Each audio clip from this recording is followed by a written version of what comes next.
Hola, soy Violeta Glaston y soy estilista floral.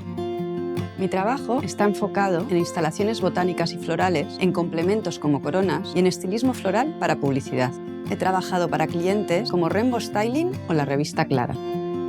Las coronas florales siempre han estado presentes en la historia de la humanidad y en general las tenemos asociadas a algo dulce y bello.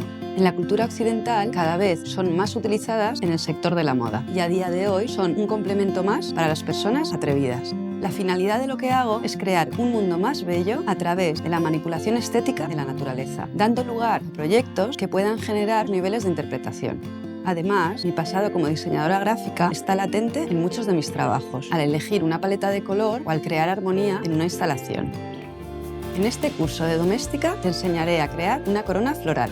Te mostraré todo lo relacionado con los usos y contexto de las coronas, materiales y tipos de flores para que puedas crear tus propios diseños. Avanzaremos paso a paso con las técnicas y profundizaremos en el proceso creativo para acabar creando un diseño propio.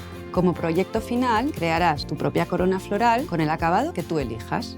Para ello, te explicaré las diferencias y cualidades de las flores frescas, preservadas y secas. Luego, aprenderás a trabajar el encargo del cliente y crearás el mood board que reflejará el concepto creativo. A continuación, nos pondremos manos a la obra. Te explicaré cómo crear la estructura base, diferentes técnicas de preparación de flores para el montaje y a crear el cierre que mejor se adapte a tu proyecto. Para finalizar, te enseñaré los cuidados que tienes que tener en cuenta para preservar tu corona de forma adecuada. Al terminar, serás capaz de diseñar tantas coronas florales como quieras.